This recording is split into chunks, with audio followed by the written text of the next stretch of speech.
Has to work quickly. Down to 6 seconds. Carr going down again. And it's Quinnen Williams this time for the Jets. Over the middle in the air. Picked off.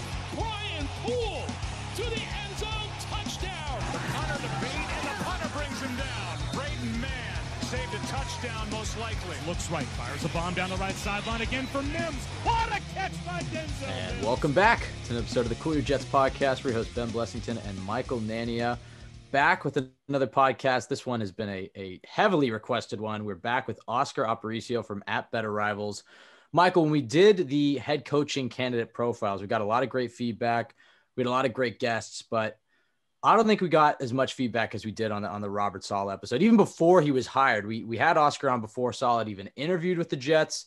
And it was an absolute home run. He gave us so many great tidbits and great information about Saleh that we were completely sold by the end of it. So really excited to have Oscar back on the show to break down Saleh's staff, talk a little bit about the type of team that Saleh is building, and just any other last questions. Now that Robert Saleh is officially the head coach of the New York Jets, I still get goosebumps when I say that. But Oscar, how you doing, man? I'm doing great. It's a pleasure to be back on. I'm glad that y'all and your fans enjoyed the last show. And I'm glad that you guys got your wish, because it was a bit of a pie in the sky the last time that we talked, where he hadn't even interviewed. We're not sure if he's going to do it. And then it was like second interview, there's your coach. And it worked out real well for you guys. I remember in that episode, I'm actually on there saying, like, he was my number one guy, but I said, I think it's too good to be true. I don't think it'll actually happen. We'll talk about it, but he's not going to entertain this team, but it panned out. So we're just not used to getting like the guy we want. I mean, even with Trevor Lawrence, like happening a month before, missing out on him, we're just used to the Jets breaking our hearts. And look, he still has to coach a game here, but this is the most optimistic we've been about this team and this coaching staff in a while. So let's just hop right into the coaching staff, because I think most interesting about Robert Saleh, or one of the most interesting parts to me, and one of the biggest benefits to bringing him in outside of what he brings as a head coach, was who he's going to bring along as an offensive coordinator, bringing a Kyle Shanahan protege to run the offense. And after watching an Adam Gase offense for 2 years, and Jerry Bates and Marty Morningweg, and I can't even think of other Chan Gailey, it's exciting to have, at least on the surface, a new age offensive coordinator in the NFL. So I guess for our listeners, can you just kind of describe the Kyle Shanahan offense and what Jets fans can expect on Sundays? Yeah, so the Kyle Shanahan offense is really predicated on a couple of key components. One is deception, and the other is motion. And then the third is really repeatability. And deception and motion and repeatability all kind of go hand in hand. But it really is based on the foundation of a zone running scheme. Now, Shanahan has evolved a little bit since then, but early on, if you look at the evolution of Shanahan, he comes from his dad's offense. And his dad's offense was, wide zone, wide zone, wide zone. The father of the wide zone, Gibbs, basically was like, this is the only run we're going to run. And you do it over and over and over until you're perfect at it. And that's kind of where Kyle Shanahan came from in terms of the base run. Now, everything builds off of that. You've got play action boots off of those runs. You've got, kind of a lot of other things that get bolted on. The thing that Shanahan's system is really, really good at is that it's not a collection of plays. It's an integrated set of things that all provide the same picture to a defense, but have subtle changes that eventually present a different final thing to that defense. And that's where the deception comes in, because ultimately you've got, the wide zone looks the same, but then you got boot action off that wide zone. You've got runs that look the same. You've got, route stems that look exactly the same up until they break in a different direction. So it really is a lot of giving the same picture over and over and over to the defense that may not be the same thing that they see over and over and over again. It really is built on deception, a solid running game, and he attacks different areas of the field depending on his offense and the personality he's got for his offense. For the Niners, it definitely attacks the middle of the field, and he has done that in the 3 years that he's been with the Niners. But I think that's largely because of the quarterback that he's got. He is more akin to attacking different areas of the field when he's got a quarterback that can do that. If you look at where Matt Ryan attacked, he attacked all over the place. It was still an intermediate level passing game. It was still a passing game that is really built around attacking people and spaces, and not so much, kind of running a play because you think it looks good. The most interesting bit about Shanahan's history and development as a coach is that when he started as a coach in the NFL, he really learned at the feet of Monty Kiffin in Tampa Bay as an offensive assistant. he learned all the rules of the defense. He learned the pattern match rules. He learned the coverage rules. He learned where the weak spots were in a defense so that he could go and attack that defense. And I think it's really his understanding of defense that makes him such a good offensive play caller. And I think that kind of permeates down to his staff and the people that he brings up and coaches up. And, Mike Lafleur has been with him for a while now. And I'm positive that he's probably gained some of those lessons as well. So when you're looking at, what is the offense going to look like on Sunday, it's still going to lean on the run game, but it's going to have a lot of likely condensed splits, condensed formations, a lot of route stems and plays that look similar, but build off of each other in order to attack key areas or specifically key defenders in a way that's really, really awesome. So yeah, I mean, it's a lot of moving pieces, a lot of motion. They run a lot of play action, one of the heaviest play action and motion teams in the league. So it's a really fun offense, and you can have a career spent learning this offense and still only scratch the surface. Yeah, and I think the big question I have is that because we're bringing over Mike Lafleur to be the offensive coordinator after he was in that passing game coordinator role, where it's sort of hard to evaluate how much involvement he actually had. So we're talking about the Shanahan offense, what he did in Atlanta and as the head coach over there at the Niners, but it's tough to project exactly what Lafleur is going to do with the Jets coming over from the role he had over there. So I guess my question is, what do you see Lafleur? What portion of what the Niners did do you see him bringing over? Is this going to be almost a carbon copy of what the Niners did? How much of his own spin do you see him putting on what he'll be doing with the Jets? It's hard to know for sure, but I think that it's going to be when you hear what Lafleur has said, even just in kind of the intro press conferences, it does sound like he's going to have a lot of the philosophical tenets of a Shanahan offense built into his offense. He talked about how it all starts with the run game, which sets up the pass, right? So you're already going to be thinking about, okay, we're probably going to try to sign a fullback. Maybe Kyle Juszczyk, maybe someone else is out there. I would not recommend spending 3x the amount of dollars on a fullback. You can probably find one that's good enough for a couple $1 million. So we'll see how that goes. But you're probably going to see a fullback. You are going to see some zone runs. You're going to see a really strong foundation for the run. And then that sets up everything from there. You're going to see boot passes. You're going to see condensed formations. You're likely going to see an involved tight end. You're going to see all of the things that Shanahan has become known for recently. How he structures that offense is going to be kind of unique to Lafleur, and I think that's a little to be decided. But I think in terms of philosophical tenets, a lot of play action, kind of condensed splits, maybe passing out of running formations, that's probably all things you're going to see. And there are tips to that in some of the press conference stuff that Lafleur is already talking about. Hey, I'm full on team Kyle Juszczyk, bringing him over to the Jets. We had a podcast last week. We were talking about free agents. I'm all aboard the Kyle Juszczyk train. I will spend $5 million on a fullback just because I think when you look at what he's brought to San Francisco, I mean, I would love to have a player like him, especially, I grew up in the Jets, signed Tony Richardson, a fullback, and he made such a difference in those early Rex years. And it's a different player, but I'm okay paying a fullback. I think, hey, New England does it. It's worked for San Francisco, obviously, with him. So I'm all aboard that. I think one of the interesting things that you've talked about, and it's really interesting to think about because everybody thinks that today the NFL is a passing league, and it is. I mean, in order to win, you have to pass the football. But I think what Shanahan's offense does really well is you build it off the run. You have to be able to run in order to pass, and it's a lot of play action, deep shots, and it's aggressive-minded football. When you think of the type of personnel packages, I mean, under Adam Gase, the Jets ran a lot of 11 personnel. They were out of the shotgun a lot. They didn't run too much play action. The play action that they did run was fairly lazy, and I don't know if that's mostly on Sam Darnold or just the way they coached it, but it was a very static and boring offense, I guess. Can you just talk about the personnel groupings that you would expect a Mike Lafleur offense to use? Do you think they're going to use a lot of 12 personnel? In which case, should they go out and target a big number 2 tight end? Do you think they're going to use a lot of under center, shotgun, just kind of the formations and the personnel packages that you'd expect? So we talked a little bit about flexibility and presenting the same picture to a defense, but doing very different things. And that means that it might look like a run-based personnel, but you're going to pass out of it.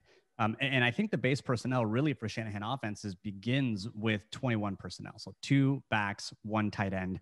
That's likely going to be the base personnel. And if Lafleur is anything like Shanahan, it really is going to depend on what personnel he's got that's going to dictate his formations. Shanahan is a formationally diverse coach. He's going to use, 3 different personnel sets, really about 15 to 20% of the time. So you've got 11 personnel, he uses 11 personnel, one of the lowest rates in the league, but it's still one of the, kind of top 2 or 3 used personnel groupings, 21, 22 personnel. You could see them running, like a 1 wide receiver set if that's really the only good wide receiver that they've got.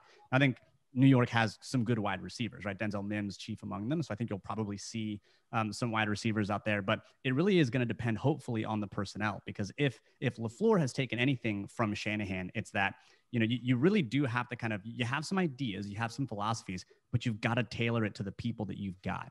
Because if you don't, then you're going to be trying to, put a square peg in a round hole, all the euphemisms you can think of, and it's not going to end well for you. So hopefully he's going to look at his pieces and see what can I run really well. But really in the kind of ethos of the offense, you're going to see a formationally diverse offense. It's not going to be majority 11 personnel. McVay is really the tree and the branch in the Shanahan tree that does primarily 11 personnel.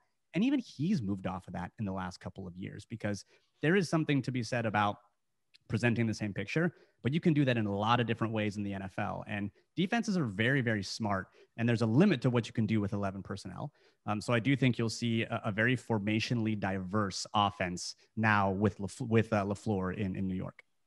So let's talk about the defense. Obviously, with the Jets, Salah's already said that he's not going to be calling the plays. That's going to go to Jeff Ulbrich. But of course, he'll probably be a major part in constructing that defense from a schematic and philosophical standpoint. And Ulbrich does come from the same background in Seattle under Pete Carroll, just like Robert Saleh was. They shared some time in Seattle, so they do have similar backgrounds. So what do you expect from this defense? How much, and similar to the question I asked regarding Lafleur coming over from San Francisco, how much of what Saleh did there do you think is going to be brought over? How much adapting do you think is going to be done now that he's working with Ulbrich and he's with this new team that is not really fit in its current state? Obviously, they can make a lot of moves in the next few months, but this is a team that's coming over from a 3-4 defense under Greg Williams, is going to have to change quite a bit if they're going to play the way that he did in San Francisco. So what do you expect from this defense from a philosophical standpoint? And what changes do you think they'd have to make to fit that?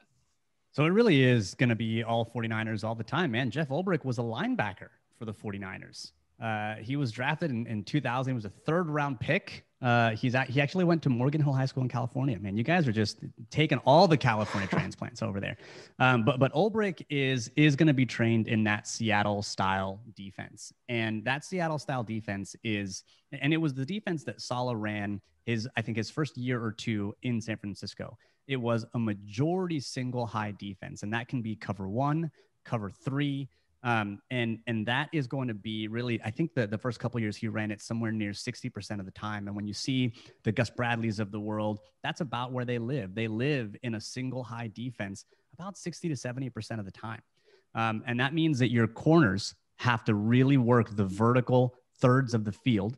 They're going to use that sideline as an extra defender, but they're really going to be kind of press bail corners. They're really going to be, either press man corners. They're going to be like up in the face, but they're going to really be responsible for those thirds. And then you need a safety who's in the middle of the field, who's going to cover kind of everything else. Earl Thomas, of course, being the paragon of that type of safety.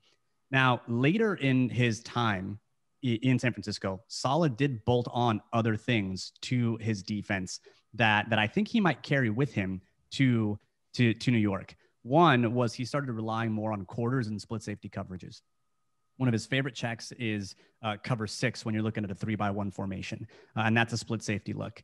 And cover 6, because sometimes cover 6 means different things depending on the coaching tree that you're in, but it's quarter, half. So you've got quarters to one side and a safety over the top on the other. You're going to see a fair bit of stunts, and you're going to see a blitz rate that kind of hovers around 25% or maybe more, depending on whether or not he can get pressure with his front 4. In 2019, Saleh didn't really call a ton of blitzes because he had a front 4 that he didn't need to call blitzes for. He had Bosa, he had Ford at times, he had Armstead, he had Buckner. Once you get to 2020, though, you see the stunt game really ramp up, and you see the blitz rate get high as well. Another person that understands that you want to change how you call your plays depending on the personnel that you got. And I think the base foundation of a lot of that is going to be that Seattle kind of, you've got 4 down, you've got 3 deep, and then you've got 4 underneath defenders that are going to cover those short zones. Now, what they start out with, I think, may be different than what they end up with, because I think Saleh understands that you kind of want to start in a place where you let your defense play fast. And I wouldn't worry, and so he's going to keep things simple. I wouldn't worry too much about the 3-4 to 4-3 shift. And I think any good coach in the NFL, those systems are so hybrid now that you're really going to be able to do a lot of in a 4-3 alignment. You're going to do a lot of similar 3-4 things. I mean, Pete Carroll was really famous for playing a 5 technique on the backside of his defensive line. So you're 2-gapping, but you're 1-gapping on the other side. So you have, if you've got like a big 2-gapping defensive end that's used to playing the 3-4, you can still do that on one side of your defensive line, and you've got the other side of the defensive line 1-gapping. And so I think that it shouldn't be that much of a transition. If you've got really good players, you're going to find ways to have them be successful. And I think that Saleh understands how to get the most out of his players. And I think that Ulbrich is so well-versed in that Seattle scheme that they'll probably have a pretty good marriage and understand what they want to do, such that you're not going to see too much of a bumpy transition initially, I would think. Yeah, it's good to hear you say that he's going to try to mold it around the players he has. Obviously, they're going to have to make a lot of moves this offseason to fill out the roster and to accomplish really anything that Saleh's trying to do. We're going to talk about that in a minute. But a lot of the players that you talked about, a guy who's 2-gapping. I mean, the Jets have a player in Foley Fatukasi who's a 0 technique, a 1 tech, and he's emerged as one of the Jets' best defensive linemen. And when they first hired Saleh, I was like, is he going to be the right fit? But obviously that, when you have a talented defensive lineman like that, you can just line him up against Quinnen Williams. You might have to change some of the things that you're doing, but you can certainly make it happen. And then when you talk about a guy controlling the deep middle, the Jets have a safety. He's currently a free agent, but I do expect the Jets to either franchise tag him or re-sign him, and Marcus May, who's pretty much built perfectly in that deep third ball hawking role. And, look, they also have CJ Mosley at that Mike linebacker. We'll see how he looks after essentially 2 years away from football, but they do have some of the more important pieces to run Saleh's defense. But yeah, they're definitely going to have to make some moves. The staff that Saleh has assembled has gotten a lot of praise, and Michael and I, and probably yourself to a certain extent, can't comment too much on these guys because when a guy's a position coach, you don't really hear too much from him, but they're obviously integral. I mean, these are the guys that are working with your players day in and day out and working on the fundamentals and the technique. And they're really getting hands-on experience with the players where, Saleh as a head coach is going to have to delegate a lot of those responsibilities that he had in San Francisco. From what you know of the staff, and you mentioned how it's a lot of San Francisco transplants. I think it's 7 coaches on the staff that have connections to San Francisco. What is your reaction, I guess, to the staff that Saleh's built? Because people around the league and insiders have been very complimentary of it. Obviously, Jets fans and myself included are going to eat that up, but we don't really have much of an idea of who these guys are. I guess, what is your opinion on the staff that Saleh's built from what you've seen? Obviously, you're quite familiar with it since Saleh has essentially raided a large portion of the Niners staff. So there are some kind of philosophical similarities between the two staffs that, even without getting into the individual people and how good they are, I think you can see some of these trends that are good. One is that you've got a mix of experience and up and comers. So you get a well-rounded staff in terms of, I know it's tough. It's difficult. A well-rounded staff in terms of experience, but also that youth and invigoration of new ideas. You think of someone like Miles Austin. Miles Austin, he was a coach for a year with San Francisco. He was an offensive quality control coach, someone who's just kind of getting into the NFL, but has the experience of being a wide receiver. But then you've got the passing game specialist, Greg Knapp.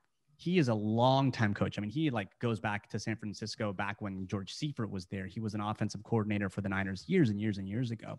And he's got a deep, rich history in that West Coast passing game. You've got the running backs coach, John Embry, who's been, kind of in the college ranks, but he was also with the Chiefs in 2016. And then you've got John Benton, who's the offensive line coach, and he's been coaching for, probably 30 some odd years. And is really steeped in that zone run kind of system. So you've got a really good balance of young guys and old guys that have been doing a lot of things in similar systems for a long time. And the reason the Niners can afford some of these coaching losses is because there's no limit to the number of coaches you can have. There's no salary cap on coaches. There's no limit to the number of positions. You can have a passing game specialist, and you can have a third and long passing specialist and a fourth and short passing. It doesn't matter. And so what the Niners have done is they've created this system where in some cases they have co-coaches, like co-defensive line coaches, or co-offensive line coaches. They had a co-offensive line coach with John Benton and Chris Forster. I think it's actually pronounced Forster. But you now have one that leaves, John Benton, and the Niners are still left with Chris Forster. And so everyone can kind of win. You see a pipeline of coaches that are getting built because there's no limit there. And I think when you get players like Greg Knappen as passing game specialist, he may not be the offensive coordinator, but you get consistency across these things in case coaches start to leave, because that's always a danger for someone like Robert Saleh. We talked about that being the only drawback for him, right? Whereas, like, let's say Lafleur becomes the next hotshot offensive coach and someone wants to hire him next year because he's the next wonderkind, right? Well, now it's like, okay, so who's calling the plays? You've got stability with Greg Knapp. You've got stability with your tight end. You've got stability there built into how you've hired and structured your staff. And I think that Saleh saw that, learned that lesson in San Francisco, and did something very, very similar with New York. So I think, for the coaches that he's amassed, that's always a very, very important thing. Is like, can you create stability, but also can you hire good people? John Benton is well respected in NFL circles. Greg Knapp, similarly well respected. Miles Austin is a bit more new, but these are players. These are coaches that you look and you're like, yeah, there's some heavy hitting people here. This isn't just like some random stats that you've amassed. Like, I think of the Jim Tomsula year in San Francisco. We hired a quarterbacks coach who was a radio DJ and hadn't coached in 3 years because no one else would be his quarterbacks coach. He just didn't have the connections or the staff to be able to do that. Robert Saleh does not have that problem at all. He's amassed a really, really good staff so far, and people that are well regarded, both either because of their tenure or because of their up and coming status. And John Benton is one guy I wanted to talk about because the offensive line has obviously been a problem for the Jets for a while. They took some steps last year, but still a long way to go. And it's a really important position where they have to improve. And Benton has a very long, very successful resume as an offensive line coach in the league. And with the Niners the past 4 years, he was a part of a lot of development on that unit. He inherited a group that wasn't too good before he came in, and then they gradually improved to one of the better groups in the league. So what can you say, even if not about Ben in particular, just the development of that offensive line over his tenure over the past 4 years there? So Benton's another one of those long tenured guys. He goes all the way back to Houston and Kubiak in 2007, 2008. And those offensive lines and that kind of offense that was more Knapp based, and Shanahan was the offensive coordinator back then, but still based on the wide zone type of run scheme. So he knows how to coach that run scheme really, really well. Well, you zoom forward past, because his other coaching stints, and he bounces around a couple of places. He gets to the 49ers. And I think one of the most impressive things that he did with the 49ers is what he did in 2019. The Niners made it to the Super Bowl, but they weren't without injury on their offensive line. They drafted a 6th-round rookie in Justin School, and they signed a guy named Dan Brunskill, who had played in the AAF. And at one point, Joe Staley gets injured, and he misses some games. Mike McGlinchey gets injured, and he misses some games. And the Niners are without their starting tackles for about 5 weeks early on in the season.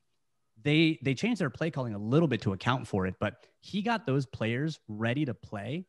And Brunskill played at a top 10 tackle level in limited plays in 2019. He's now in the mix to start at guard and a couple of other places, but that's the kind of development that you can see from someone who's just so well steeped in this system and who knows it inside and out. Dan Brunskill is an example of that. Justin School is another example of that. Although Justin School, he was a 6th-round pick, so he's not terribly great at football, but he was good enough that he wasn't an abject disaster for large stretches, which from a position coach, it's like, if you can get a couple of solid weeks out of a 6th-round rookie in an offensive system that's really, really complicated, incredibly complicated, that's good. That's really, really good. So he is someone that you can expect to develop the players and pieces that he has, whether or not he's got young ones or whether or not he's got old ones, because he got Joe Staley playing back to, his all-pro level. Trent Williams came and had one of his best seasons in the last 5 years of him actually playing football, not, his year where he took the year off, but he really is a good get for you guys. And luckily the Niners had Chris Forster kind of, waiting in the wings, and hopefully he's got, his substance abuse stuff under control, so that won't be an issue. But I think Benton's definitely one of the shining stars of that coaching staff. And another guy I wanted to ask about was Tony Oden, the secondary and cornerbacks coach for the Niners last year. Only 1 year in San Francisco, was with Miami a couple years before that in Detroit, but he's got a really good resume. He's been a part of a lot of success, whether it's Darius Slay in Detroit, Xavier Howard in Miami, Darrelle Revis's bounce back year. And then last year at the Niners, that secondary had a lot of success stories, whether it was Jason Verrett, Witherspoon, a lot of good success in that secondary with the troubles up front, not creating a lot of pressure. But like you told us last time, it was the coverage in that back end that was really carrying that defense. So what can you say about what the secondary did under Tony Oden last year? Yeah, so really, Jason Verrett is the story of last year's secondary. Were it not for Jason Verrett, this would be a defense that would be trotting out, who knows, at the corner position, because Richard Sherman was injured for the entire year. Witherspoon was kind of a bounce around kind of failure, and Emmanuel Mosley is the other guy. I think that Tony Oden, he really did continue to shepherd the work that Joe Woods really started to establish the year before that in 2019. Joe Woods came over or he became the defensive coordinator for the Cleveland Browns, but Joe Woods really is the person who started to build some of the split safety coverages into the defense. I was talking to Matt Barrows, who is a beat writer for the 49ers, and he was telling me that a lot of the people that were brought onto the coaching staff to Robert Saleh's defense were Shanahan requests. When you think of Chris Kasurik, when you think of Joe Woods, they were people that Shanahan was like, hey, I think that we're going to bring this person in and I think they're going to do good things for our defense. It was still on Robert Saleh to fold those strategies into the overall structure of the defense and to call those plays on defense. And I think that he's taken some of those pieces as well. Tony Oden is a bit more like Joe Woods than he is more of like that single high Seattle area. He's used to a bit more man coverage and he's got another similarly long coaching resume. So I think Tony Oden is another really good get in terms of someone who can really steady the ship and knows the kind of stuff that he wants to call. And so I think that, yeah, he's going to be a good in general piece for your secondary, but he does have some of those. He's got a more breadth of ideas necessarily than just that single high defense that you're going to see from Ulbrich. And I think he is more of a solid pick necessarily than, Oden working with Ulbrich necessarily, because I'm sure Ulbrich probably had some say in like, hey, I want this assistant or that assistant. But Oden is definitely like a solid, like, yeah, this is the guy who I want coaching DBs. Yeah, I mean, it's been incredible as a Jets fan to hear all the praise that pundits around the league have had for the staff. And we just know how important building a good staff is, because the Jets have not had a really good staff since the beginning of Rex. And that's when the Jets were probably at their peak of the 21st century. And since then, it's just deteriorated over time. And it's really important. Some of the examples that you brought up, when you have a 6th-round rookie, or for the Jets, I mean, they had undrafted rookies playing corner last year, and guys are thrown into the limelight, especially when you don't have a particularly talented or deep team. And when you could just get solid football, not, utter disasters like I've seen plenty of Jets players have in the past, that's a win. And I think for the Jets that it's going to be, we're still in the midst of a rebuild. I obviously have high expectations for the Jets, and rebuilding in the NFL is, not necessarily viewed the same way as it was. It's about a 2 or 3 year turnaround. And I think the Jets can make some serious leaps. But when you look at the roster this year, they're going to have a lot of holes, and they're going to have to be aggressive in free agency and aggressive in the draft, but they're not going to be able to fix everything.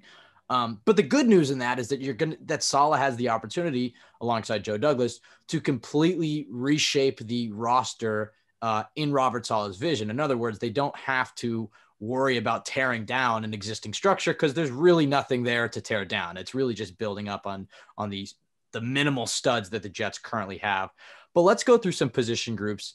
And you could just talk about under Kyle Shanahan or under Robert Saleh as the defensive coordinator, what exactly they were looking for, and maybe what exactly the Jets will be looking for as they try to shape this unit. When you look at a quarterback in a Kyle Shanahan offense, and we have two quarterback questions coming up towards the end of the podcast, can you just talk about some of the things that a quarterback in a West Coast Shanahan offense needs to be able to do? What is, pros have to be, and maybe some of the cons that get over that aren't as apparent in this offense would be.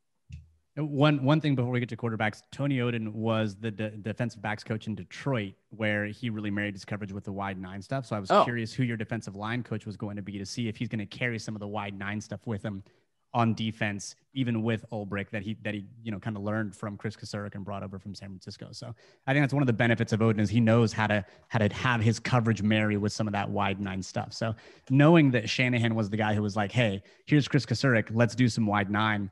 I'm definitely curious to see if that now has become part of Saleh's stuff, or if he's going to say, hey, I ran that while I was in San Francisco, but now I'm going to, kind of do something else, because it seems like he's going to carry some of that wide 9 stuff with him, with Oden at kind of, senior assistant defensive backs coach kind of guy. Yeah, Aaron Whitecotton is the defensive line coach, and he comes over from, I think he spent time with Saleh in Jacksonville. But yeah, really, I'm honestly fascinated to see what this team is going to look like, because it does seem like, yes, they have deep roots in San Francisco, but Saleh is spreading out. He's going back to Seattle and Jacksonville, and he's bringing in people he hasn't worked with. Obviously, Joe Douglas hired him as somebody he's never worked with, and they are really seeming to marry different philosophies. And you kind of talked about having inexperienced guys and young guys who may end up being future offensive coordinators or future head coaches, but marrying them with veterans that can kind of help steer the ship. And I'm really just excited about the staff. And I agree. I mean, I'm curious to see what the defense is going to look like since he's not calling plays, because that was one of the things that we talked about was, is he going to call plays? Can he just be the head coach? Just a really fascinating dynamic to watch. But with the quarterback, obviously the most important thing, and obviously on the top of minds of many Jets fans and honestly Niners fans too. What does a quarterback in a Kyle Shanahan system need to be able to do? So a quarterback in Kyle Shanahan's system needs to be able to process relatively quickly. There's a lot of stuff that gets thrown on the plate of a Shanahan quarterback. And they've got to be able to understand read shell coverages. And I mean, a great Shanahan quarterback is going to have the arm strength to kind of get the ball deep, especially to wide open receivers, because there are a lot of wide open receivers in a Shanahan offense. And you've got to have a quarterback who can really, really put it on them, especially in the middle of the field, because there is an inefficiency with defenses when you think of a linebacker, because a linebacker is one of the few positions in defense that really has like run first and then pass responsibilities. And you can really attack that defensive responsibility. This is why Shanahan's offenses have a ton of play action. Because if you can affect that linebacker, get them to step up just a couple of steps, you've given yourself some more room for the quarterback. You've made the throw a little easier for the quarterback. So the quarterback has got to be able to process quickly and put the ball on players in the middle of the field, ideally accurately, to give them some run after the catch capabilities. I mean, in a perfect world, obviously you want a quarterback that can attack all areas of the field. But if you can't, you'd rather have them be able to attack the middle of the field than the edges. That's what the Niners have in Jimmy Garoppolo. And if you're going to kind of, lose something, that's what you want to lose. You want to lose that kind of sideline throw because there's a lot of meat on that middle of the field bone. You do need a quarterback that is mobile. And I don't mean, like RG3 mobile, although you can do that. You just need a quarterback that's mobile enough to threaten and move the pocket as you move from that play action boot game. That's really the kind of mobility that you need. And ideally you need, enough pocket mobility to be able to avoid some rush. But the offense is going to be able to get a lot of things built into the system, whether it be RPOs, whether it be screens, whether it be deep shots or play action, that are all going to help that quarterback out. But the one thing that the quarterback is going to need to be really, really comfortable doing is turning their back to the defense. It's not something all quarterbacks are really good at. It is basically kind of turn your back, initiate a play fake, and then whip your head back around and still make the right read. It really is a marrying of pre-snap identification and post-snap confirmation. When you're in the shotgun, you can see everything happening. And if you're doing a zone read play fake, your eyes are still forward on the defense. But when you're executing an under center Shanahan play fake, you turn your back to the defense, you stretch that ball out, and then you pull it back, whip around, and you've got to identify your key defender. You've got to process that he's doing what you thought he was going to do and then make the throw. That's a lot of stuff to process really, really quickly. And not every quarterback is really comfortable doing that, which is why, you want to see quarterbacks in a pro style system from college and it's easier to project them to the NFL. This is where the Zach Wilsons of the world may be a bit more alluring because they played in a Shanahan style system with a lot of play action, really good offensive line, some structured deep shots. And so you can really translate his game really easily to the NFL because you're asking him to do a lot of stuff that's similar to what you're going to do in the NFL. That's how the Niners ended up with CJ Beathard. Iowa runs a pro style offense. And CJ Beathard he's not a great quarterback, but that's the kind of player that if you're looking for a collegiate quarterback and projecting him to the NFL is like, okay, are they comfortable executing ball fakes? Can they turn their back to the defense? Is their footwork going to be in timing so that we can establish the timing of these routes really well? Are they going to give their tackles a good pocket and not be like Mahomes in the Super Bowl and drop 12 yards, which is going to make it really difficult for your tackles to block because they don't know where you are. That's the kind of stuff that you really want out of a Shanahan quarterback. Now, after hearing that, and I'm sure you've done your homework on, or at least started to do your homework on the draft quarterbacks, because as somebody who covers the 49ers, it seems they're sniffing around, potentially maybe trading up or maybe hoping somebody falls. Do you think that Zach Wilson is that much better of a fit in this offense than Justin Fields? Do you think there's because I think some of the concerns with Fields, or at least my two biggest concerns with Fields in this offense would be he is a slower processor than Zach Wilson. I don't necessarily think he's a bad processor or he doesn't get it. Whereas I think, a guy like Sam Darnold, I feel like there's many times on tape we've seen when he has to think, he is not seeing the field very well. And so maybe when he has to turn his back to the defense and he has to turn around and make a split-second decision, he might be better. But a guy like Justin Fields, he's a slower processor, could be a victim of Ohio State's offense that they run a lot of deeper routes and he kind of has to stare down at a read for a while. And he has a slower release than Zach Wilson. He has good mechanics for sure. It's almost like Cam Newton-esque in a way where it's very polished mechanics, but his release is a tad slower than Zach Wilson. Obviously, with Wilson, there's concerns about obviously the injured shoulder, the level of competition he's playing. I don't think he's perfect in reading a defense either. So how much better of a fit do you think Zach Wilson is in this offense than Justin Fields? Could the Jets still take a guy like Fields and tailor it around his strengths? Or do you think this is one of those things where, look, it fits like a glove with Wilson, don't mess with it, he's perfect, they should totally go the Zach Wilson route? It's such an interesting question because to me, this question is really about projection versus projection with what you haven't seen versus projection with what you have seen.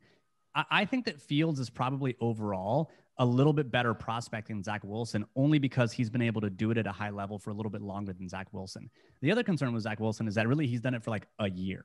Right. And there are lots of quarterbacks that look really good for a year, Mitch Trubisky, and then you draft them and you're like, oh no, it was really just a 1 year flash in the pan.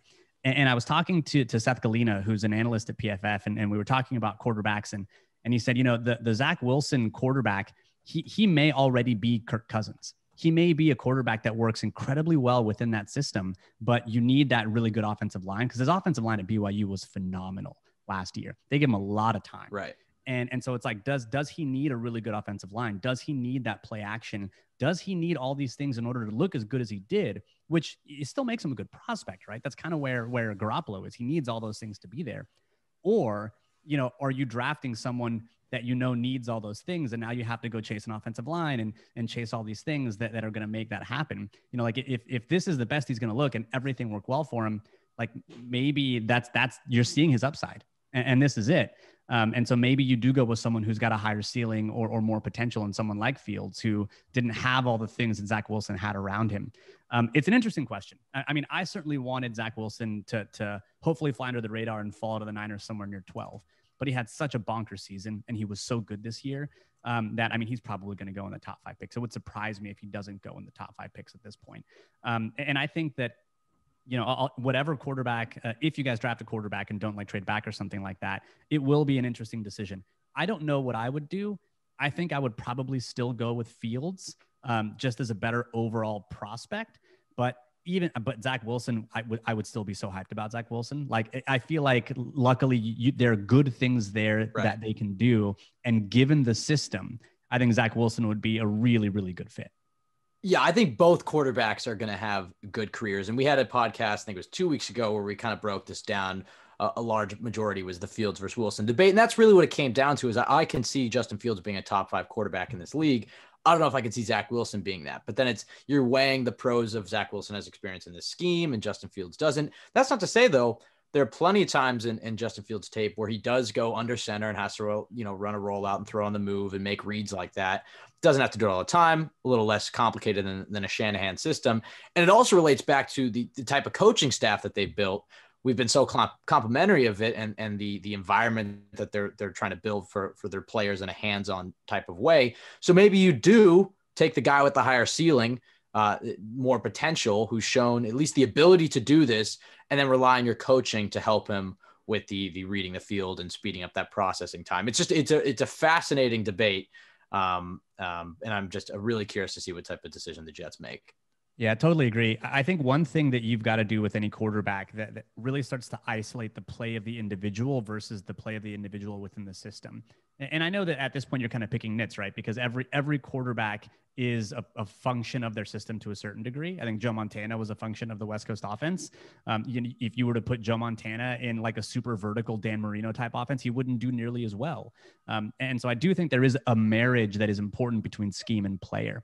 But when you begin to remove the scheme elements, that's when you really get to boil down a quarterback to his essence. When you remove the screens, when you remove play action, when you remove maybe the high variance plays under pressure, or when you remove the super wide open shots when he's in a clean pocket, that's when it's like, okay, what does this quarterback do really well? And I think that may be the only worry with Wilson, is that when you begin to peel those things away, what you're left with isn't nearly as impressive of a body of work as what you're left with when you peel those things away from Justin Fields. You're right. I haven't done like a ton of work yet, because now we're starting to do the free agency stuff. And in like a month or so, I'll probably dive deep on the quarterbacks. But that's maybe where I'd be like, yeah, I don't know. Maybe if you strip enough of that away, you're not left with as much of a good Zach Wilson. And so you need all those things. But they're going to give him those things in New York, right? So it's definitely one of those, it is a really, really good and interesting question. Yeah, and as the Jets try to support whoever they draft, whether it's Fields, Wilson, whatever route they go, improving the skill positions is going to be a big part of that. They definitely have some pieces to work with there, but they can improve quite a bit at wide receiver, tight end, running back, all three of the key skill positions. So looking at what the Niners did the past few years under Shanahan and with Lafleur under him, what do you think are the key elements that are needed in the skill positions of that offense, whether it's the receivers, the running backs, the tight ends? What are the key traits that you particularly need in this offense more so than other offenses, and also the weaknesses that might be mitigated a little bit that aren't as big of a deal to not have in this offense? Yeah. So I think when you're looking at the skill position specifically, Shanahan really started his tenure with San Francisco as needing three wide receivers that were complementary and did different things based on who and how he wanted to attack. So he always preferred a speedster. He preferred a big possession guy, and then kind of a shiftier slot guy. That was the way he built his offense. And so, Marquise Goodwin was a speedster initially. He signed Pierre Garçon initially, and he was still looking for, kind of another player in that kind of mold. And then it really shifted a bit more as his offense shifted in San Francisco, and he got a quarterback who wasn't super great at the deep ball. So the speed element, that deep speed element was still important, but not as much of a priority. And he started getting some more kind of bruisers and run after the catch players. The run after the catch and the separation from a skill position, those are things that are always going to be there in the types of skill players that he wants. So even if you're shifting from kind of this complementary wide receiver unit to more of like I'm going to be able to just break a bunch of tackles offensive or wide receiver, it's always separation, route running, and the ability to run after the catch. That's why the Niners drafted Dante Pettis, because he was such a good punt returner at Washington, and it didn't really pan out, but you could see the logic behind it. You look at Deebo Samuel as a prospect, and he was really a guy who wasn't super fast, but could really separate at the top of his routes. Same thing with Brandon Ayuk. He was another really good punt returner, but he was someone who really separated and ran crisp routes because he was explosive, especially on slants. And there was so much of his college tape which was like, caught a slant, take it to the house. And so that's the kind of player, if they're looking for similar skill positions at wide receiver, that you're going to look for. You're going to look for someone who can run really, really good routes, who can separate in the stem. Because remember that Shanahan's offense is predicated on deception. So a lot of times you've got a route stem that looks exactly the same for 10 yards and then doesn't when you get the break of that stem. He's got one route when he's got 7 or 8 different variations of the route. That's called a read route. You've got read route, read takeoff. You've got like one that is like a baked in takeoff, one that depends on whether or not you read the safety and whether they open up or not.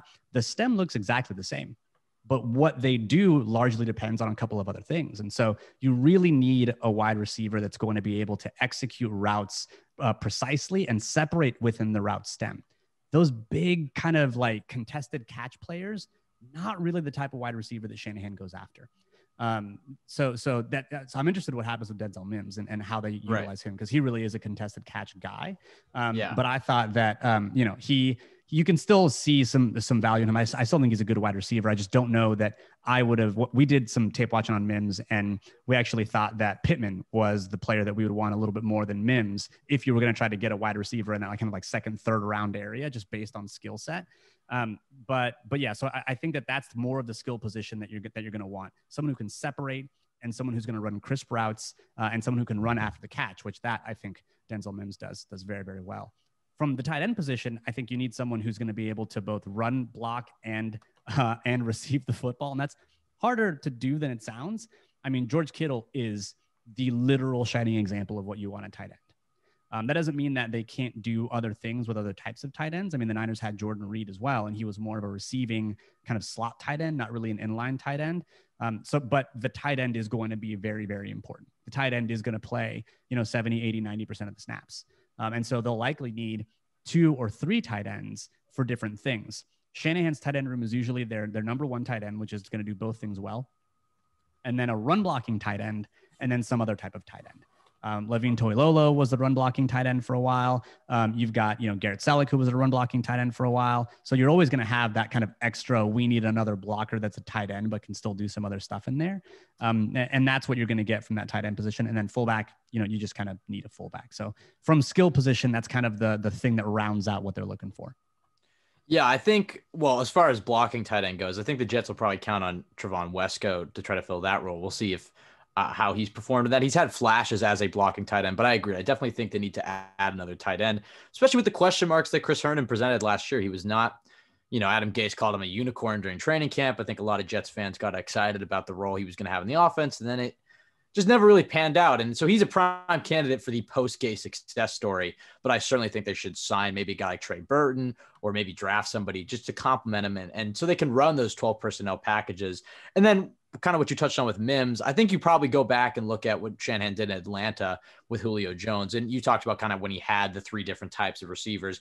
I think with Mims, he can run after the catch. He has a good 40 time. He can get vertical, but he's not a guy that's really going to separate. He's a guy that is a contested catch type of guy, but he's so talented that I imagine Lafleur can figure out a way to get him involved. And so maybe it is kind of in that Julio Jones type of role. But when you're looking for those after the catch guys, I mean, there's plenty of guys in free agency in the draft. Obviously, Curtis Samuel. Maybe they want to go Juju Smith-Schuster or Kadarius Toney in the draft. And hell, if they want a burner, a guy like Will Fuller is one of the best burners in all of football when he's healthy. But when you look at the offensive line, and this is something that Joe Douglas, the general manager, has just been preaching since the beginning, is that we're going to build the offensive line. And I think everybody says that, but he actually means it. I mean, you can tell that he's really going to focus all of his resources on building up that unit. There's not really many bad teams with great offensive lines. What would you say is necessary for an offensive lineman in this scheme? Because in Adam Gase's offense, I mean, feels like they brought in a lot of athletic guys like George Fant, Connor McGovern, and hell, a guy like Mekhi Becton, despite how large he is and strong he is, he's nimble on his feet. So they had a lot of these athletic guys, Greg Van Roten, but they were stationary blockers. They didn't really get him out in space. Is that something you would expect to change in this Lafleur Shanahan system? What would Joe Douglas and Robert Saleh be looking for in their offensive linemen? There's a clear pecking order in terms of priority for where you invest resources on the offensive line that Shanahan believes is going to get you a good offensive line. You got to put money in your tackles, left tackle, right tackle. And honestly, it's 2021, I think, last time I checked. And the whether you're a right tackle or a left tackle, like the whole left tackle being the premier tackle thing is kind of an anachronism of when you only rushed your best pass rusher on that side. Now you're going to get really good pass rushers on either side. And if you're a defensive coordinator and you're like, oh man, like Mekhi Becton is over here on one side, I don't know what I'm going to do. You're going to put the dang defensive end on the other side. Like it's not that difficult, right? So you need bookend tackles on either side. And that's where you're going to put a majority of your resources. And then the other thing you're going to spend a lot of money on is your center. The Niners did exactly that. I mean, they had Joe Staley, they drafted McGlinchey. But then after Joe Staley retires, they make a trade to get Trent Williams because they knew that tackle spot was going to be super important. And they've always had a tackle waiting in the wings, whether it be Sean Coleman, they tried Dan Brunskill there. They've always had a pipeline because they know tackle is so important. And so I think Mekhi Becton is a fine prospect, and I think he had a really, really good season. You've got one tackle spot figured out. Really, it's going to be that center, though. The center, there's a lot on the center. They have to worry about protections. And in the outside zone scheme, they're going to do a lot of reach blocks. they've got to be incredibly athletic to be able to get and cover a lot of ground, get in space, and wall off a defender in order to create some lanes for that running back. So you need, especially along the interior, usually smaller, more nimble linemen. So if you've already got like a cadre of athletic interior linemen, that's good. You're already kind of a step ahead of that roster building process, because Shanahan definitely, you need to be strong. You need to be big because it's the NFL, but he would much prefer a more athletic tackle or a more athletic guard than he would a big bruiser. Like, you think of Niners lines of the past, like Mike Iupati or someone like that. Like, that's going to be someone who's good in a gap scheme, not someone who's good in a zone scheme. And so that's the kind of offensive line guy that you're really going to go after. Athleticism along the line, really smart center, bookend tackles. Yeah, and that is, hearing you talk about the reach blocks and the athleticism on the interior is, I think, good news for Connor McGovern, who had a rough season picking up stunts and things like that, which could make him a good potential conversion to guard, which is where he started his career. But reach blocks and getting out on the move, things like that, is where he really excelled. So he could be a good fit, whether he stays at center or moves over to guard. So seems like it is good news for him. And also George Fant, who is a pretty athletic right tackle who can get out in space. But to look at the defense now and the important skills needed on that side of the football, looking at the defensive line, what are some of the key things that the Jets are going to need in there? What are the philosophies of the interior D linemen? Are there going to be a lot of two gapping and one gapping, a good mix of both of those? And then on the edge, because I think, at least from our perspective, we've mostly been focusing on guys who played their hand in the dirt, like Armstead, like Bosa, Kerry Hyder last year. We've mostly been focusing on those guys and sort of looking off the stand-up outside linebackers like your Bud Duprees of the world, Shaq Barrett's, guys like that. So what are the Jets going to be looking for on that defensive line? Is it going to be just those defensive ends who put their hands in the dirt, 3-point, 4-point stance, or is there going to be a room for guys who can stand up on that edge? I think that, any way that you can get to the passer, you can do it. Right. And so if you can do it without your hand in the dirt, or you do it with your hand in the dirt, hey man, whatever works for you. I think you've got a defensive coordinator and hopefully a head coach that's just going to let them do them if they can get to the passer. And so I wouldn't worry too much about that. If they are going to prefer one, it's definitely going to be preferring a traditional 4-3 defensive end, because the way that the line positions really break out for and have for the 49ers with Robert Saleh is you've got your nose tackle, right? You've got your one technique or your zero technique. They're going to be shaded on the center or heads up on the center, depending on a couple of different things. Usually they're shaded though. You've got a 3 technique, and you guys have already got a fantastic one in Quinnen Williams. That guy is very good at football. And he had a very, very good year this year. You guys have got the 3 technique on lock. It's going to be another one gapping, penetrating type of player that's going to get some one-on-ones along the interior, and who's got, the athleticism to beat usually less athletic guards. And then on the ends, you're going to have really a wide 9 if he carries the wide 9 with him. And it seems like he may have. You're going to need a speed rusher, and you're going to need another guy that's going to be a little bit bigger, kind of run-stopping defensive end. So what the Niners did in San Francisco was they had Bosa, who was just very good at everything, and Eric Armstead, who was more of a bigger defensive end, who was still one gapping, but was really head up on the tackle or sometimes the tight end if he was out to wide 9. And then you kind of kick him inside and bring in D Ford as a speed rusher on obvious passing downs. And so that's what you're likely going to see. Is you're going to see, the base downs. And by base downs, I mean, like first down, second down, ones where you're not going to see obvious passing situations. You might see a little bit beefier defensive line, maybe more of that 2 gapping 5 technique out on the edge. I think you mentioned that was like Fatukasi, right? Yes. And so you might see him on like downs 1 and 2. And then when you get into obvious passing downs, or when you get into a team that likes to spread a lot, you might see him get pulled off, and you might see maybe a faster, more athletic person put out there on the edge. It could be a former linebacker that was a 3-4 linebacker that's just out there, but plays more of that role. And so, yeah, it is going to be, his motto is all gas, no brakes, right? So, and actually all gas, no brake. Thank you. Thank you. So many people mess it up. I think I did mess it up the first time, but no one has a consensus on it. Saleh used to correct. I can definitively tell you which is the right one here right now, because Saleh used to correct the beat writers in the reporting room, and he would say break. It is not breaks. It is break, directly from Robert Saleh as he corrected Niners beat writers. And And I've seen people spell it like BREAK, like break, and it's like no, it's break, like a car brake, right? Yeah, yes, like that's correct. yeah, Yes. all gas, no brake. Yeah, it's correct. It's honestly a giant controversy in Jets land so yes, far. it is. And also, it is everybody all keeps gas, no stealing brake. it. I'm seeing it. University of Texas had a Twitter post Steve about it. Sarkisian. So I went to UT, and yeah, Steve Sarkisian, he brought it over from I don't know where the hell he brought it over, but Steve Sarkisian says no brakes. For him, it's plural. Okay. For Saleh, it's singular. So there's no copyright infringement. No, not at all. You gotta come correct with your stealing of things. It's like Vanilla Ice when he stole Queen's song. He just added like a pickup note on the front end, and it totally changed the song, right? But yeah, so I think that you're definitely going to see a lot of one gapping from that defensive line. And depending on what you see, you're going to see personnel kind of shift around a little bit. But you guys already have some really good pieces on the defensive line. Quinnen Williams, chief among them. Yeah, and friend of the podcast, John Franklin Myers, I think is perfect for that role in that 5 technique who can slide in on passing down, sit him next to Quinnen Williams, and he's more athletic than the guards he's going to face. He had a fantastic season in that 3 tech role and going up against less athletic guards. So really excited to watch John Franklin Myers in this defense. When we look at the linebackers, and this is a position that I don't think anybody's really talking about. Michael and I talked about it a lot last week.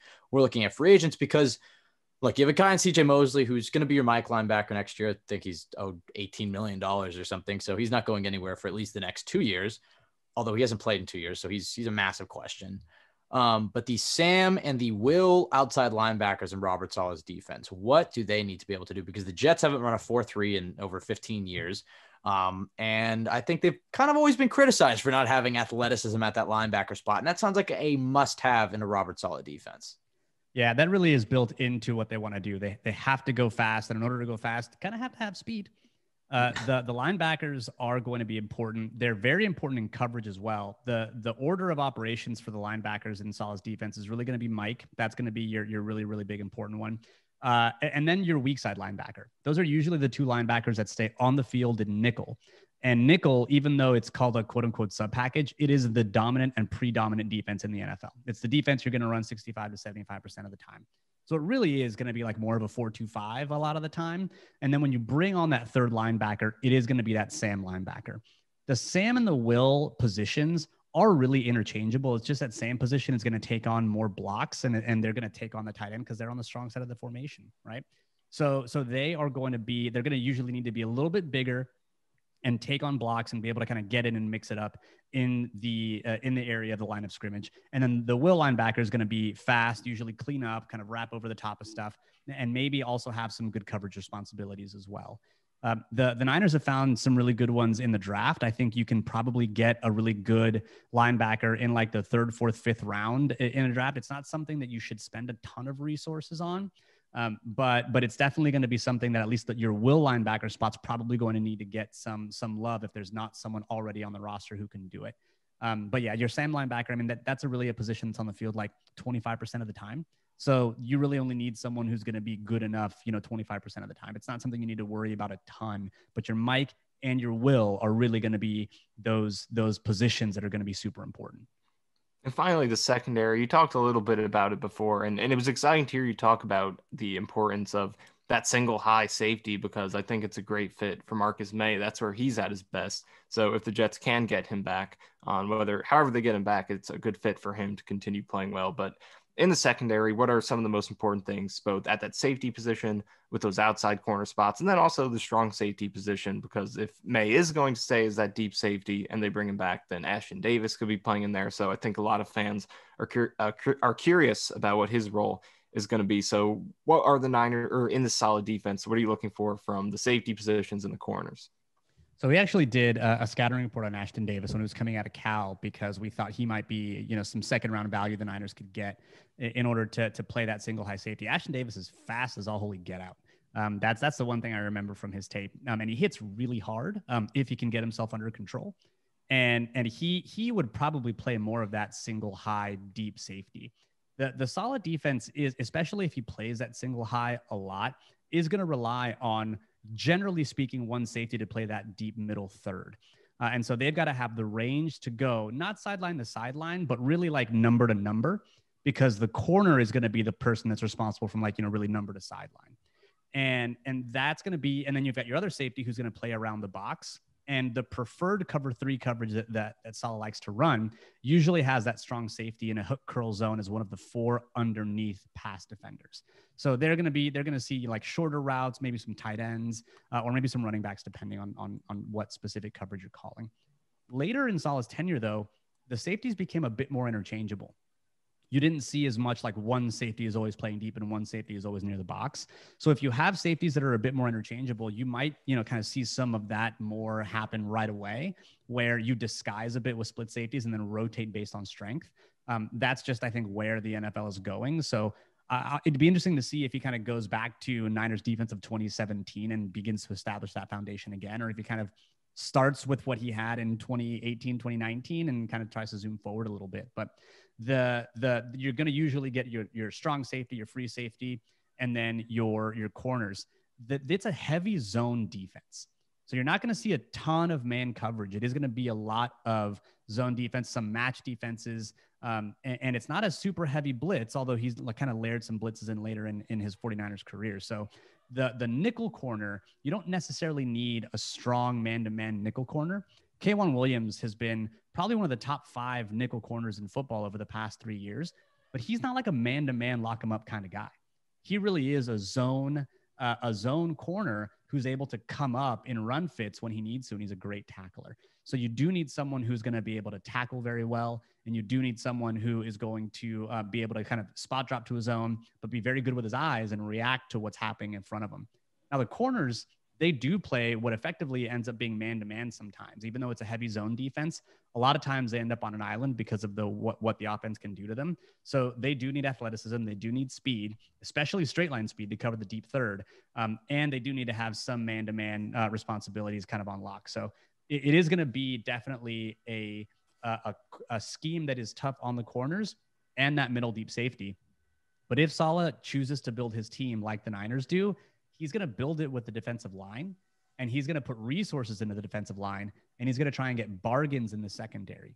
I'd be curious to see if he does it the other way around, especially knowing that maybe he already has a couple of key pieces on the defensive line, and tries to put some dollars into the secondary, because that's what the Niners have done. And it's, mixed results, but I wonder if he carries that with him as well, building from the defensive line and then going into the secondary. Yeah, it's a fascinating question. And you mentioned a guy in K'Waun Williams, and talking about the secondary, another guy like Richard Sherman comes into mind. Players that you think will follow Robert Saleh from San Francisco to New York. Obviously, we've already rated a good bit of the staff. I would imagine that there's going to be a few players that will follow him to New York. Williams is a prime candidate, that nickel spot, because the Jets nickel corner, and Brian Poole, who's also a fantastic nickel corner and is all right in his own right, has been injured, and it would make sense. His contract's done after this season, so it would make sense to maybe swap him out for somebody who has familiarity in Saleh's scheme. And then a guy like Richard Sherman has just sung Saleh's praises for the last few years now. So who are some of the guys in San Francisco that you think are the most likely to be New York Jets by the time free agency is wrapped up? I'd be curious to see what happens with Richard Sherman. I think the West Coast thing might be something that keeps him on the West Coast. John Gruden was on a podcast with him just a couple of weeks ago and basically tried to lure him to Las Vegas. So, I think he may stay in and around the West Coast, although Richard Sherman is someone who I could absolutely see Saleh sign. The other one is Jaquiski Tartt. He's the strong safety for the 49ers, who's also a free agent. I could see the Niners thinking that they could move on from someone like Jaquiski Tartt. And Jaquiski Tartt is a good in the box safety, and he's always in the right place. He's a sound tackler. The problem is that he's kind of always injured. And that's problematic. And that's really been his bugaboo with the 49ers. Because if you want to see one hell of a play, go back to, I think, the 2018 week 1 game against Carolina. He has a one-handed Odell-like interception that is just bonkers. And then you zoom forward to 2019, and he strips the football from a Seahawks player in the game where the Niners end up winning the game to kind of get the division and get the first seed on their way to the Super Bowl in 2019. He's a really, really good player in that system, and he's someone that I could see the Jets going after if the Niners feel like they can do with another player there. I could see Kerry Hyder going over as well. Kerry Hyder is gonna his sacks this year, I think, make you think that he's a better player than he is. He's a solid backup. He's a good rotational player. He's not someone that you should spend $11-12 million a year on because you think he's going to be like an 8 or 10 sack player. He really benefited from the situation in San Francisco, but he's not a bad player. He's a good depth player. He's a guy you want to pay, a few million to a year, maybe 4 or 5 million, and really back up your what Saleh will call the Bravo group. This terminology is one that comes from Wide Nine and Chris Kosurik. I'm not sure if Saleh is going to take it, but you've got your alphas, your bravos, and your turbos. Alpha is going to be your starter. And then your Bravo is going to be like your backup unit. And then your turbo are going to be a speed guys who come in on third down. Kerry Hyder is a really, really good Bravo player. But I'm not going to expect him to be really on that alpha area. You mentioned Kyle Juszczyk. I'm curious whether or not he's going to leave, because Kyle Juszczyk has a really, really good relationship with the Mike that stayed. There are 2 Mikes that help run the offense for the 49ers. It was Mike Lafleur and Mike McDaniel. Well, Lafleur leaves, goes with Saleh. McDaniel stays. McDaniel was the run game coordinator, and he's really, really tight with Juszczyk. And so I think maybe Juszczyk, because of that, that relationship, maybe ends up staying. I'm not sure if he takes a pay cut or not. But look, if you guys want to take that, $23 million salary off of our hands, please do. Because I love Kyle Juszczyk, but I don't like paying, 3 times the going rate for a fullback unless you've got the cap dollars to do it. And I think that the Jets do. Meanwhile, the Niners, not so much. But yeah, I think those are probably the ones that are of consequence. I could see Solomon Thomas maybe going to New York. Definitely. I think he is another one of those solid backup players. He'd be in that Bravo unit. But you'd get the better end of the Solomon Thomas deal because you guys would probably pay him more of a market rate than the Niners did. They paid him, 3rd overall pick rate. And that was certainly not where he slotted in. So that's probably where I could see, K'Wan Williams being one that you guys mentioned as well, but just stay away from Jason Verrett is all I'm saying. Just like that's just leave him for us. Okay. And so to wrap it up, I think the biggest question with both of our teams is the quarterback position, and the biggest domino to fall is Sam Darnold. Where is he going to end up? Is he going to stay? Is he going to go? And if he goes, where will he go? And what will he bring back? And the Niners are a team that have really been mentioned, I think, as one of the most consistent potential landing spots for him. So how likely do you think it is that the Niners do pursue Darnold? And what do you think of his potential fit with the 49ers? So Darnold's an interesting case. And I've got a question for y'all, because the hypothetical trade that was bantied about was the Niners trading back. I think the way that it worked is like the Niners get Sam Darnold, and we trade back, and the Jets trade back into 12 and end up making some other pick that y'all want. But it's basically like the trade back that ends up sending Darnold to the Niners. And I think you guys end up with like another 2nd round pick from the Niners in order to get Sam Darnold over to the 49ers. Are y'all so over Sam Darnold that you guys would see that being a thing? Do you guys need to trade back up to 12 to kind of help bolster the team out such that you need additional stuff? Or are you like, you know what? Darnold is fine enough that you want him to compete even if there's a rookie, and let's see what happens. Well, so it's the trade from the Seahawks pick. So the Jets would move from 23 to 12, and the Niners give up a 2022 second, and they get Sam Darnold. That's exactly it. You know what? I mean, hell, I'd take that. I think, the draft this year is so deep though, that I think the difference in player are going to get at 12 and 23. There is obviously a gap there, but it's not insane like in other years, but I still think the value's there. And look, if the board falls the way it falls and you don't like who's there, maybe you can trade down and recoup even more assets. I think the key part is that you get a 2022 second. So a lot of people, including myself, thought that his value was going to be at a second. So the fact that you can get a future second and then move up and maybe take a top player like JC Horn or Christian Darrisaw, somebody of that level, or maybe a top receiver like Devontae Smith falls, I think that makes it worth it. And if nobody's there, then you just trade down and maybe you pick up another second. And so I think that's a very good trade for the Jets. And I think it makes sense for the Niners. Yeah, and I think in general, just you should know that for the most part, we are done with Darnold and looking to get rid of him. Michael's been done whatever since we can get for him. I was one of his biggest supporters going to the season. I wrote literally 100 reasons to believe in him in one article, but it just they all did failed. not. None of them panned out, but it did not work out this season. The excuses were very legitimate the first 2 seasons with the support and everything, but this season it was I don't know what it was. And you can't really point to injuries or anything because most of it was just mental and accuracy and things like that. But he really fell off hard this season. And most of the mistakes he were making just had nothing to do with the support. It was clean pockets, wide open receivers that he just wasn't capitalizing on when he would the first 2 seasons. So yeah, I'm definitely over him personally.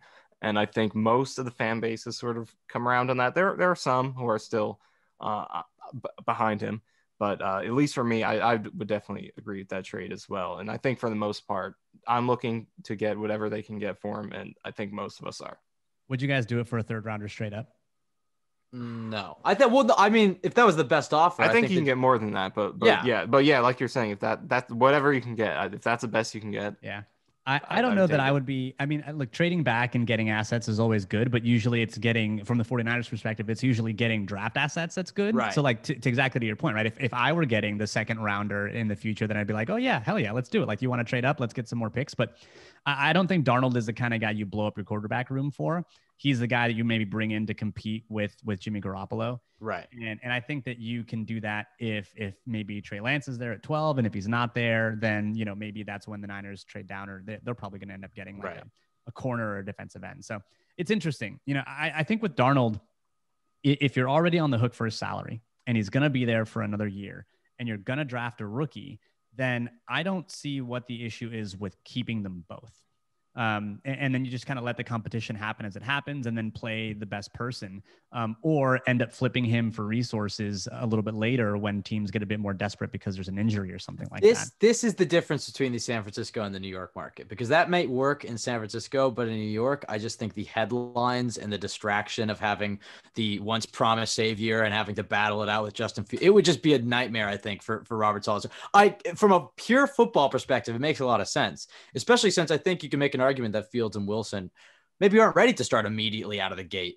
But man, I do not want to deal with the New York Daily News and the New York Post headlines during training camp about the quarterback stats in training camp and the distraction. Oh, that's the worst. That's splitting the locker room and who's their guy. Yeah, I think we should just cut our ties, clean slate, fresh start.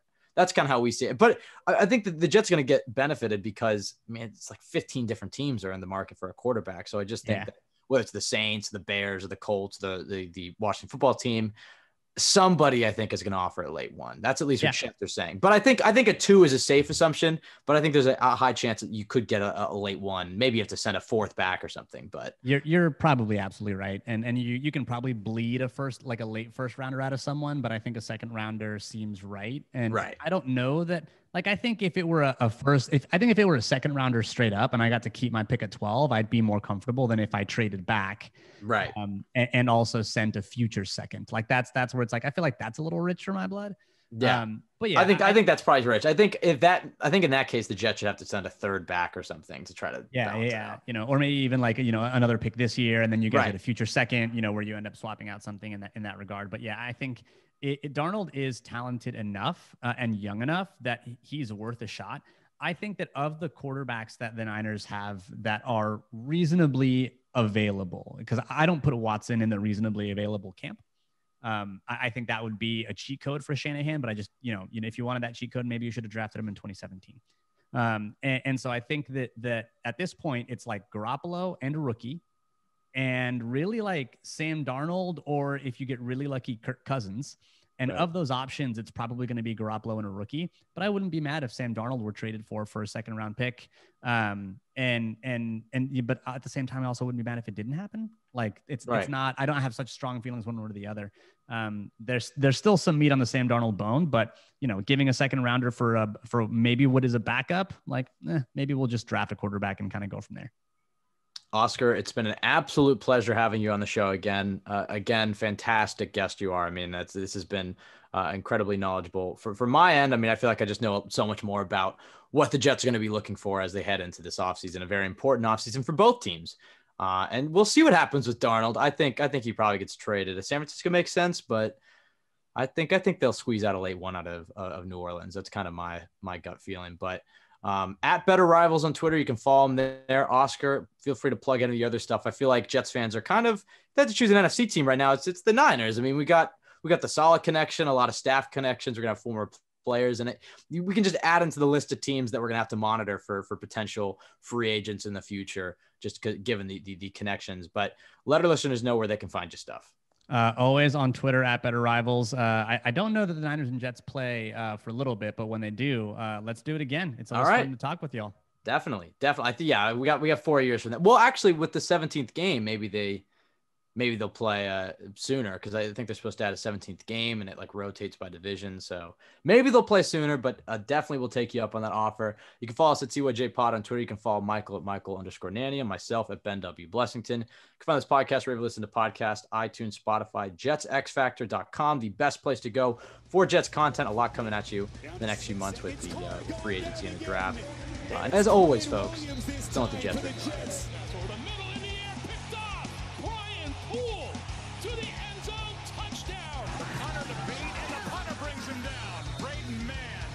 Touchdown, most likely. Looks right, fires a bomb down the right sideline again for Mims. What a catch by Denzel Mims.